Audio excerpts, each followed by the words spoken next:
Olá, bem-vindos ao De Frente Futuro, o programa de entrevistas que conversa com pessoas proeminentes do mercado financeiro. Hoje temos a honra de receber aqui nos estúdios da Jovem Pan Alexandre Cruz, fundador da Jive Investments, que é uma empresa especializada em investimentos alternativos, focado na compra e recuperação de créditos vencidos ou valores envolvidos em disputas judiciais, os chamados ativos distressed. O Ale, além de tudo, é um grande amigo meu. Bem-vindo, Ale. Beleza? Pablo, prazer estar aqui com você, cara. Ver você, da sua amizade para o seu sucesso, né? Essa carreira toda, pra mim é uma honra dupla estar aqui. Pra mim difícil também. Vai ser ficar sério. Foi pra mim uma honra te receber aqui e de entrevistador e entrevistado depois de tantos anos de amizade, né? Como é que você tá? Tudo bem? Tô ótimo. O mercado tá bem animado pra quem faz o que a gente faz, né? Exatamente. Conta pra gente então um pouco, Ale, como que conta um pouco do seu negócio, né? E como que a experiência que você teve em consultorias e bancos te ajudou na estruturação, né? Na criação da Jive Investments. Eu acho que é legal falar um pouquinho sobre ativo estressado, né? E tentar desmistificar um pouquinho para quem está ouvindo o que é ativo estressado, né? O ativo estressado parece um nome complexo, mas ele é muito simples. Se você lembrar da escola, você aprendeu que tinha aquelas condições normais de temperatura e pressão. Sim, lembra CNTP. da CNTP? Sim. Pois é, a gente compra tudo que não está em CNTP. Não está em condições normais de temperatura e pressão. Então, por exemplo, se você vai comprar um imóvel, todo mundo aqui que for comprar um imóvel para morar, um imóvel para investir, ou o gestor de um fundo imobiliário que vai comprar imóveis para dar rendimento ou retorno para o teu cliente, você chega lá no imóvel que você quer comprar, você negocia o preço e no momento que você negociou o preço, e o vendedor topou, comprador e vendedores acordaram nas condições comerciais, você vai lá fazer a famosa diligência, você contrata um escritório de advocacia para ter certeza de que está tudo em ordem. Se não tiver tudo em ordem, o comprador não compra. Bom, a Jive só começa a olhar se não tiver tudo em ordem. Entendi. A gente só compra... Alguma coisa enrolada. Olha, um problema de dano ambiental, um problema de invasão, um problema de obra que não terminou, um problema de disputa tributária, o proprietário acha que o imposto está prescrito, o IPTU, a prefeitura acha que não. Ou você pode ter um problema de que aquele imóvel, o dono está endividado e tem penhora porque ele não pagou os seus credores, etc.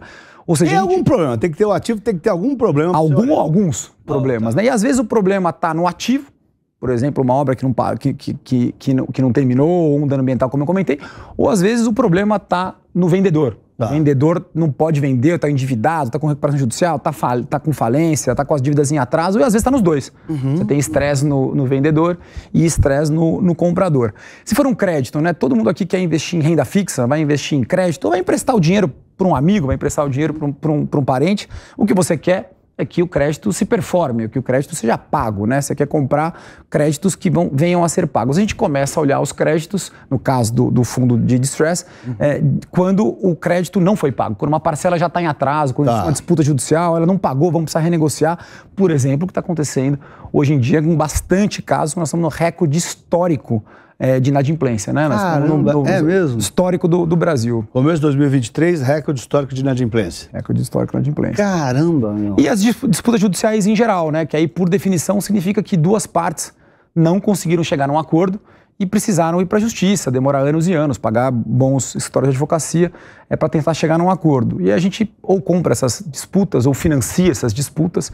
Então, ou seja, os investimentos estressados, eles são aqueles que procuram ativos que têm valor para ser destravado, porque tem um problema ou vários problemas que estão tirando o valor daquilo. E como todo mundo gosta de coisa sem problema, pouca gente gosta de coisa com problema, a gente acaba pagando muito barato nessas dívidas e tentando colocar regras de divisão de resultado. Se eu pagar muito barato e tudo for muito bem, a gente divide com o vendedor. Seja o vendedor um banco que está vendendo crédito, seja uma incorporadora que está vendendo um imóvel, seja uma família, seja... Então quem te ajuda a encontrar esses produtos que você consegue comprar barato e depois, de alguma maneira, com o seu expertise, arrumar e vender com lucro, você também ajuda, paga a pessoa que te traz os bons negócios. Ou os próprios donos. Então, às vezes, você tem uma disputa familiar, num espólio, aí você tem um ativo lá que está confuso, tem um imóvel que está com dano ambiental.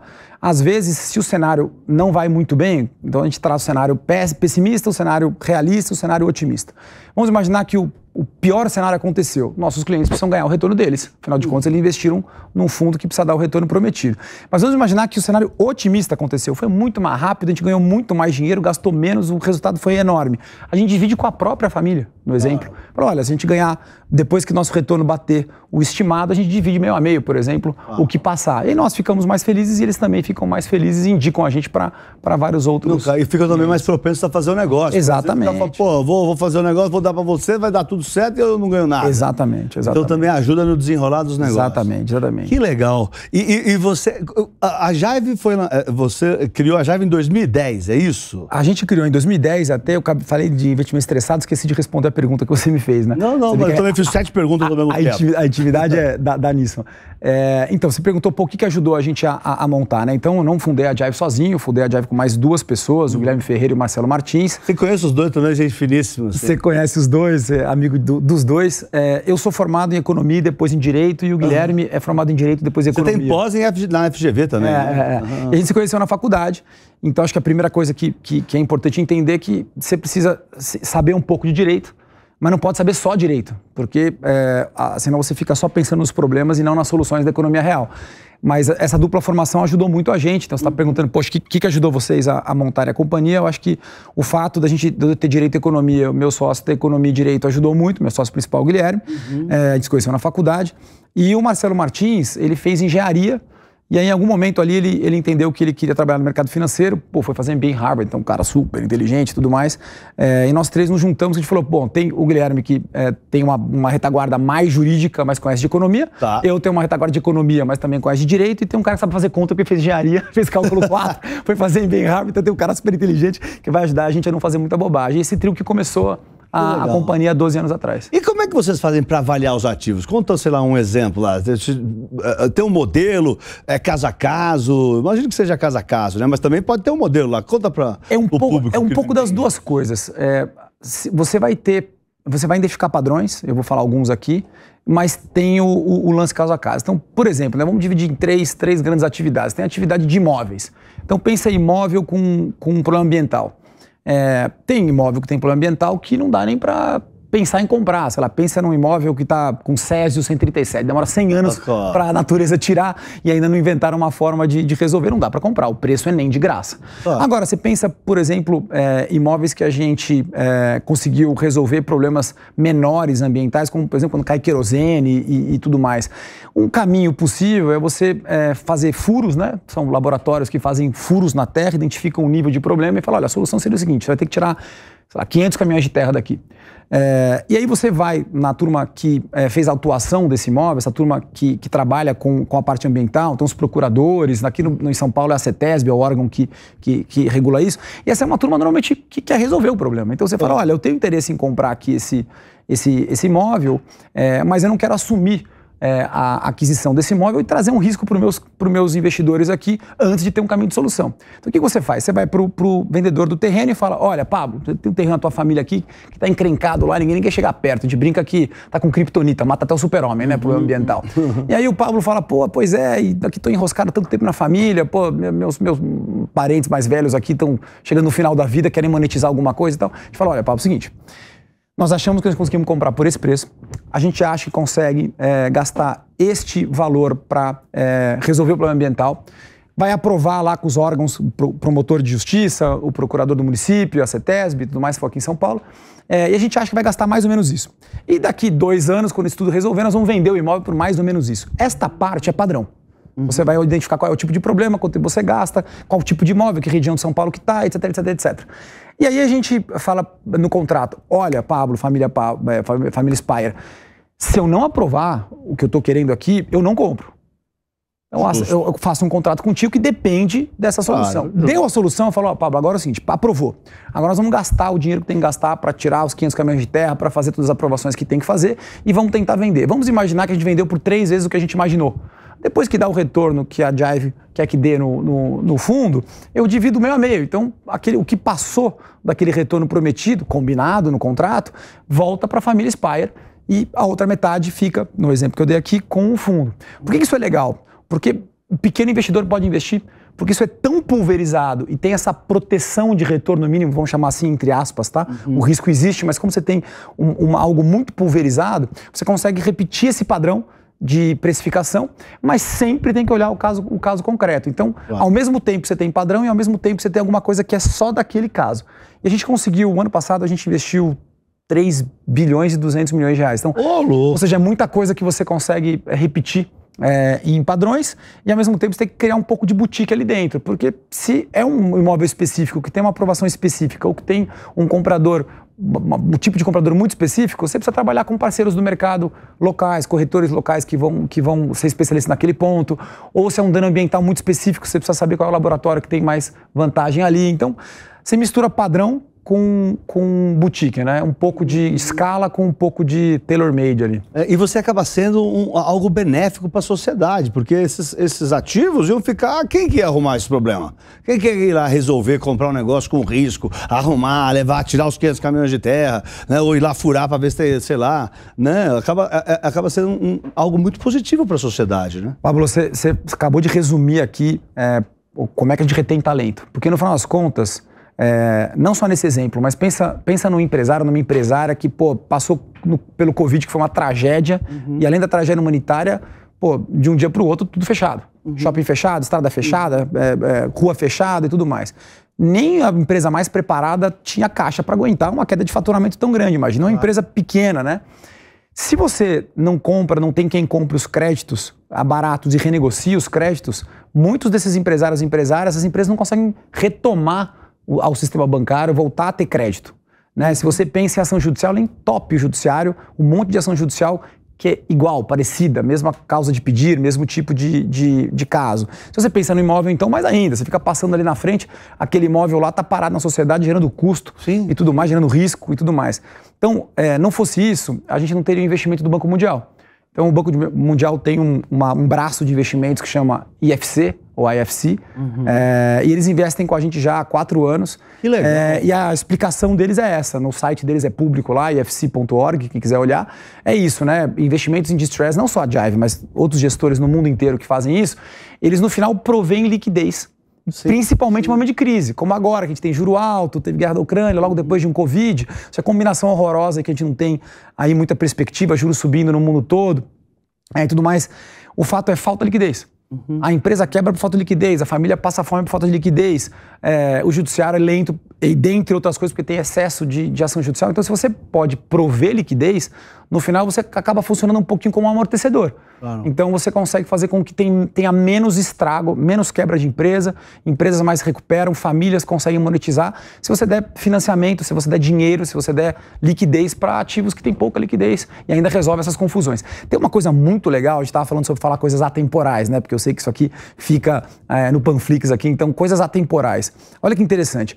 Quando o problema é nosso, então você brigou com o vizinho, você está disputando com seus familiares ali no espólio, porque, poxa, mamãe morreu, papai ficou triste, porque você não foi bom filho, você também não foi, você não cuidou, você mudou para os Estados Unidos, você não estava perto, enfim. Quando essas confusões todas acontecem, quem está envolvido visceralmente na confusão não consegue ter um pouco de racionalidade para falar, peraí, gente, no final das contas dá para resolver isso aqui. E muitas vezes para resolver você precisa de um cheque, você precisa de um recurso. Então, por exemplo, você tem 16 herdeiros brigando, 2 imóveis, difícil dividir. Mas se você comprar os 2 imóveis, resolver os problemas que esses imóveis têm e depois vender no mercado, você divide dinheiro em 16 herdeiros. O que é interessante? Quando você está fora dos problemas, você enxerga uma oportunidade. Quando você está dentro deles, você tem uma carga emocional muito grande nos problemas. Então, só pensar quando você parou, Pablo, para resolver o problema de 2 amigos que estavam brigando. Quem está de fora olha e fala, os dois têm razão, ninguém tem razão, aí você vai conversar e esqueceram até por que brigaram.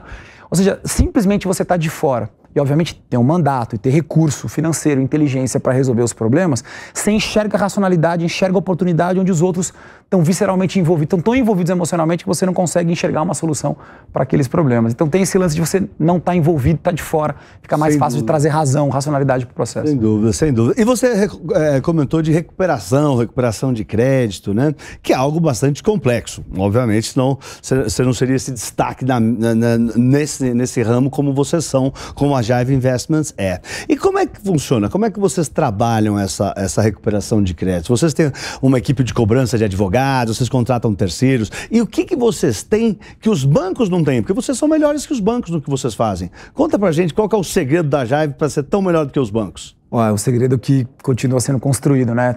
Porque o mercado é desafiador e muitas vezes tem situações de mercado mais difíceis ou devedores ainda mais criativos.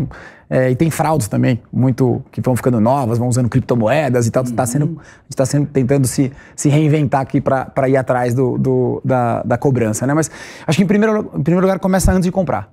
Tá. Então, antes de comprar, a gente tem muito robô, muito algoritmo, muita tecnologia que começa a ver indícios de padrão de comportamento, né? Então, por exemplo, se você não tem patrimônio, se você foi lá, pegou crédito nos bancos, a sua empresa, e você não tem patrimônio, por que você contrataria um advogado muito caro? Claro. Como? Como que... Não, pra quê?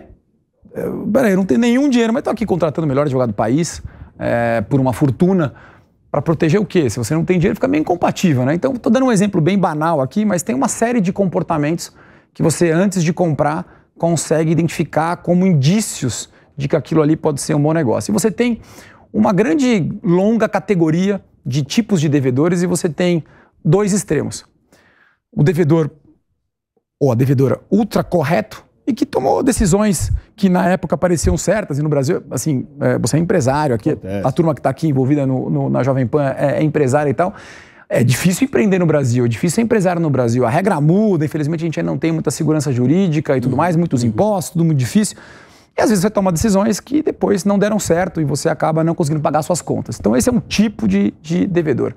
Na outra ponta, tem o que a gente chama carinhosamente de devedor profissional, que é aquele que pega o dinheiro já pensando em não pagar. Caloteiro, em português. Se puder no português mais claro, talvez seria esse o que a gente falaria. Mas o fato é que quando você vai mais para esse lado, você sempre tem fraude envolvida. Então muitas vezes as empresas até quebram antes do tempo, ou pedem recuperação judicial antes do tempo, porque os acionistas, os seus empresários, donos, eles ficam ricos na pessoa física e pobres na jurídica de uma maneira irresponsável. E muitas vezes fazem fraude, nem todas as vezes fazem fraude.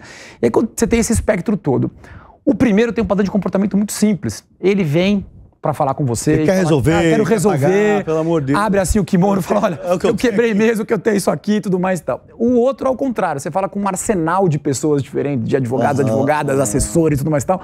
A gente brinca que é meio esquizofrênico, parece que a pessoa não existe, é meio invisível o devedor, você nunca encontra, né? Mas o fato é que na ponta de cá, a estratégia tem muito a ver com achar o patrimônio escondido. Então, eu acho que muitas vezes no exterior. Então, eu acho que o que a gente tem de bastante diferente do resto do mercado é ter uma capacidade tanto de tecnologia quanto de histórico, né? Quanto mais você faz, melhor você fica. Você consegue fazer o que chama de backtesting, né? Olhar para trás e ver o que funciona e o que não funciona, principalmente em relação a proxies e indícios. E você, depois que acha o patrimônio, no caso de fraude, né, o patrimônio escondido, o patrimônio fora e etc, a negociação fica mais fácil. Você perguntou dos bancos, né? Eu acho que os bancos no Brasil são competentes em muitas coisas, inclusive em cobrar. Mas o fato é que é muito grande. Né? A gente só faz isso, né? Então quando você acorda de manhã e só faz isso da vida, fica um pouco menos e há muito difícil. tempo já. Há muito tempo, né? Há 12 anos que a gente faz isso. E os bancos têm também um certo incentivo a vender, né? Os bancos centrais no mundo todo, no Brasil não é diferente. Você tem uma série de regras, tanto contábeis quanto fiscais, que fazem com que a partir de um certo ponto do atraso, faz mais sentido para o banco vender para quem é especializado e receber um efeito fiscal que seria transformar a provisão, eu vou resumir um pouco aqui, mas transformar uma provisão, né, um provável perda em perda. E aí você consegue fazer o abatimento do imposto mais rápido. Esse tem um efeito caixa de abater do imposto. Os bancos são todos aquele tal do PDD, a provisão de devedores duvidosos vira, acabou, é prejuízo mesmo e vai, vamos, toca a vida, vamos embora. Exatamente. E você recicla, né? Você fala, bom, isso aqui eu realizei como perda, eu vou abater do imposto corrente. A maioria dos bancos, principalmente todos os bancos grandes no Brasil, são altamente rentáveis. Então você abate do imposto, transforma o PDD, o P de provisão e P de perda, e aí você consegue antecipar um benefício fiscal e toca a vida. E a gente faz o trabalho aí de cobrar. Então, acho que não é questão, acho que a questão de ser diferente é ter muita tecnologia, só fazer isso, e tem uma dinâmica, não só no Brasil, mas no mundo todo, de que a partir de um certo régua de cobrança, a partir de um certo atraso, principalmente quando a briga já é judicial, etc, etc, os bancos, em algum momento, começam a avaliar se vender não faz mais sentido que continuar cobrando. Tá. E aqui, o Brasil também tem fama, né, de ter uma justiça lenta, de ter uma justiça complicada, de ter vários entraves, né? Executar dívidas me parece um pouco sofisticado aqui no Brasil. Como é que vocês lidam com esse risco? Vocês se especializaram em conseguir cobrar dívidas? Ou vocês têm, de alguma maneira, algum jeito de ajudar a justiça a ser um pouco mais célere? Como que vocês lidam com esse risco? Então, a história de quando você está dentro, o problema parece maior do que ele é, e quando você está de fora, você vê mais oportunidade, né? Justamente porque a justiça acaba sendo lenta no Brasil, muita coisa se judicializa e não precisa, tem muitos recursos em excesso, tem lá a tal da discussão sobre prisão em que instância e tal. O Brasil acaba criando tantas instâncias que fica muito, muito difícil. Essa é mais uma razão para ser uma oportunidade. Por exemplo, se você está ali brigando há 10, 15 anos, você está muito cansado, seja você uma família, você uma empresa, enfim, qualquer um que está brigando há muito tempo começa a ficar cansado e às vezes a vida passa. Claro. No final das contas, nós somos pessoas, né? Imagina uma família que tem seu patriarca, sua matriarca lá, tá com seus 70 anos de idade, tá brigando na justiça há 20 anos. Se existir uma forma de fazer um acordo ou de avançar na justiça mais um pouco, para aí sim estar maduro para um acordo, porque dependendo do ponto que está na justiça e do quanto você vai oferecer para fazer um acordo, isso acaba sendo bastante eficiente, ou seja, tem um tempo ideal do processo, mas às vezes mais 5 anos para essa família, não sabe nem se a pessoa vai estar viva mais 5 anos. Exatamente. Né? Então, o que a gente faz bastante, né, é usar a tecnologia para entender quanto tempo falta para aquele processo estar maduro para um acordo ou até terminar. E a gente usa muito algoritmo para isso. Em muito resumo, todo andamento judicial ele pode ser baixado, né, o dado daquela informação pode ser baixado e você consegue olhar naquela comarca e bem intuitivo que nas comarcas diferentes do Brasil a velocidade do mesmo processo pode ser muito diferente. É uma emissão na posse, que é quando você tem uma posse regular do imóvel, o antigo proprietário ou inquilino não quer sair de lá, você comprou esse imóvel, você quer tirar essa pessoa de lá, vai fazer essa ação judicial chamada emissão na posse. Uma emissão na posse no Fórum de Pinheiros de São Paulo é diferente do João Mendes, que é diferente do sul do país, que é diferente do norte do país, que é diferente do centro-oeste do país. E mais, os advogados mais ou menos eficientes também. Agora, o dado ele é disponível. A gente consegue baixar esses dados todas as madrugadas, consegue tratar esses dados e consegue ter uma boa estimativa se vai demorar 6, 8 ou 10 meses. E se você erra 12 meses, né, se você errou um ano, se você quer dar, por exemplo, 25% ao ano, errar um ano, você erra 25% de custo, claro. Né? Te custa 25% do investimento você errar. Então, no final das contas, isso pode ser uma oportunidade. No nosso caso, a gente enxerga isso como uma grande oportunidade. Para os dois lados. Porque quem está cansado na justiça pode monetizar isso, e como a gente costuma dividir resultados se as coisas vão bem, a gente tem a audácia de dizer que se a gente comprar, a gente vai gerir esse processo melhor. Vai trocar os advogados se for o caso, vai contratar peritos, muitas vezes você precisa investir dinheiro num bom direito. Às vezes você tem um bom direito, mas não tem boa ferramental, você não tem bons advogados, você não tem peritos bons, você não tem avaliações judiciais. Você tem uma boa causa, mas está indo mal, é isso? Uma boa causa mal cuidada, como tudo na vida, né? Uma boa causa mal cuidada, ela pode demorar muito mais tempo ou até ter chance de perder. Principalmente quando quem tem o direito é mais fraco do que quem está na outra ponta, financeiramente. Então isso acaba ajudando. Então é a hora certa de entrar. Então um processo que está começando não faz muito sentido para um fundo que tem 6 anos de duração, ou 7 anos, ou 8 anos de duração. Agora, uma ação judicial um pouco mais avançada, próxima de uma etapa, de uma decisão, que fala, com essa decisão, pelo nosso histórico aqui, a gente sabe que essa pessoa ou essa empresa vem para o acordo. Porque, olha, por exemplo, se essa empresa parou de funcionar, mas ela abriu uma outra empresa com, a gente chama de escritório carinhosamente de pessoa cítrica, laranja. E aí colocou lá, olha, então essa empresa aqui era do João da Silva Xavier aqui, e agora ela é do Zé das Couves. E aí a gente, parece que né, olha, aí o robozinho olha lá no LinkedIn, olha no Caged, vê que o funcionário daqui foi pra lá, é o mesmo objeto, tá vendendo a mesma coisa. A gente fala, puxa, já sei, vamos fazer um que a gente chama de secret buyer, né, o comprador secreto. Liga lá, fala, olha só, Seu Zé das Couves, pô, eu costumava comprar aqui da empresa do Zé da Silva Xavier, pô, tinha uma relação, uma empresa centenária, ou com décadas e tal. Tô vendo que essa empresa aqui é relativamente nova, o capital social dela é pequeno, eu vou ter que comprar aqui né, faz um volume grande de compra, aí o vendedor ele fica animado e tal. E aí fala, olha só que assim, eu não tô com confiança aqui, eu confiava mesmo era no Zé das Couves Xavier. Fala, fica tranquilo, a empresa é do Zé das Couves Xavier, é que ele teve uns probleminhas lá e tal. E a gente tá com um cartorário do lado, dando, diferente de gravata precisa de autorização judicial. O que ele tá fazendo é a transcrição da conversa. Uhum. E aí vem lá uma cartorária e fala, olha, eu dou fé pública aqui, né? Eu declaro aqui que no telefone tal, que tá no site tal, aí faz ata notarial com a foto do site e tal. Fala, olha, essa tem empresa aqui, a gente fez uma compra e essa foi a transcrição do que eu ouvi. Essa conversa. Aí, às vezes você senta com o devedor e fala, putz, será que se eu levar isso aqui pra justiça? E normalmente é legal que os devedores que estão naquela ponta, devedor profissional, né? Essa turma não deve ir para um banco só. Claro.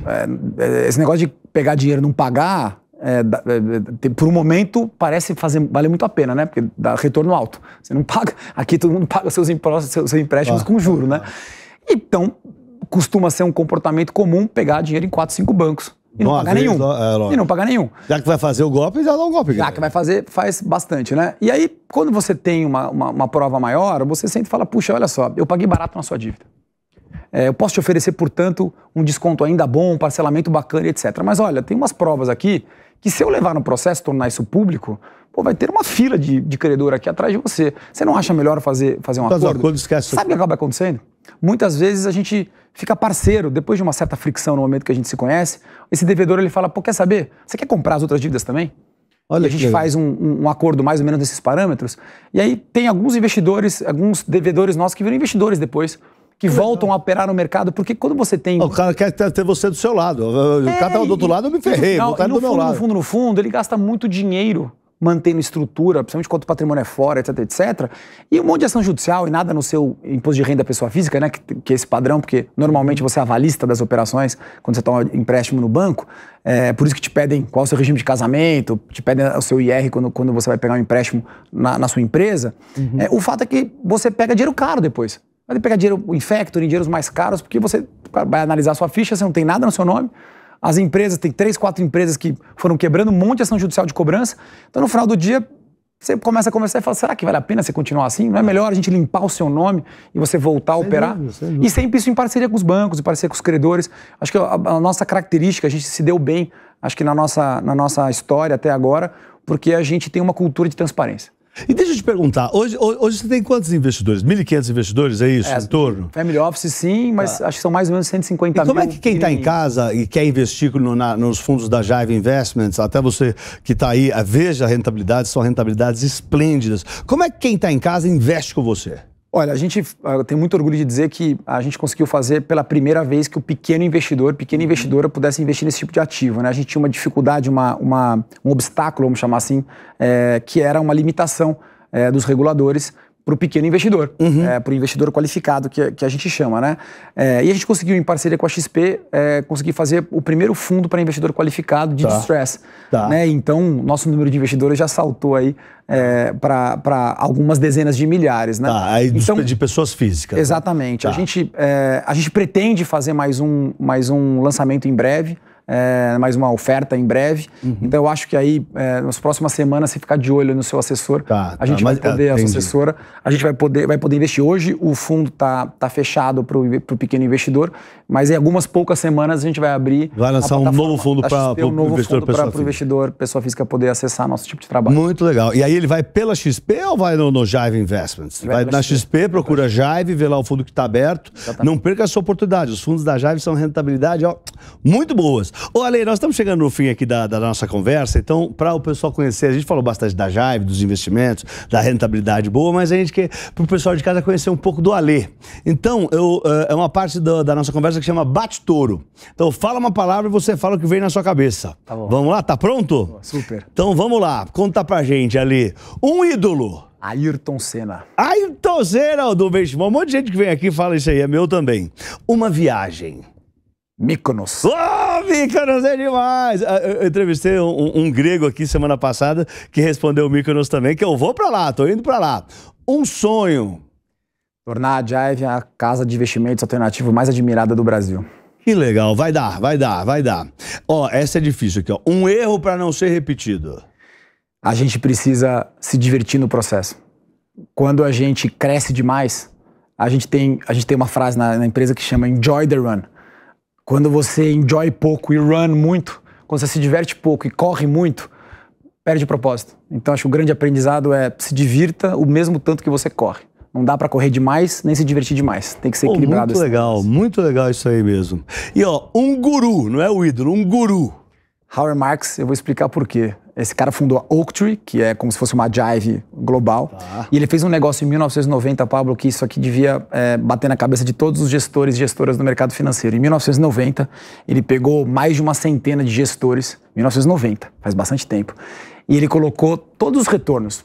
E ele dividiu numa porcentagem. Então, os 25% melhores, que mais deram retorno naquele ano, os 45% piores. E depois de 14 anos, dados americanos, mais de 170 gestores, ele chegou à conclusão de que quem estava para baixo dos 25% mais rentáveis, mas para cima dos 45% menos rentáveis, ano após ano, depois de 14 anos, fica 3% melhor da classe. O que significa isso? Significa que quem está dando muito retorno num ano está arriscando muito. E provavelmente vai dar menos 10, menos 15 no outro ano. Então, a consistência de retorno, como você tem um efeito composto, né? Se você dá todo ano um retorno acima da média, mas não necessariamente o melhor, o importante está na consistência. O que nós queremos aqui eu pelo menos quero isso para meus filhos, quero isso para meus netos, quero isso para todos os nossos investidores e investidoras, é que a gente consiga, ano após ano, dar um retorno consistente, porque passa lá 5, 6 anos, você está dobrando seu capital, e se você fizer isso o resto da vida, você consegue ter uma vida digna, você consegue se aposentar bem, você consegue deixar legado para seus filhos e netos. Eu acho que é isso que esse é o meu guru, Howard Marks. Muito legal, pô. Obrigado demais pela presença. Obrigado demais pela oportunidade, Pablo. É um prazer estar aqui. Pô, uma honra ter você aqui, conteúdo de primeira para os espectadores da PAN. E você que está aí, eu conversei com Alexandre Cruz, fundador da Jive Investments. Continua com a gente e vai, Torinho! Vai, Torinho! Vai, Ale! Valeu!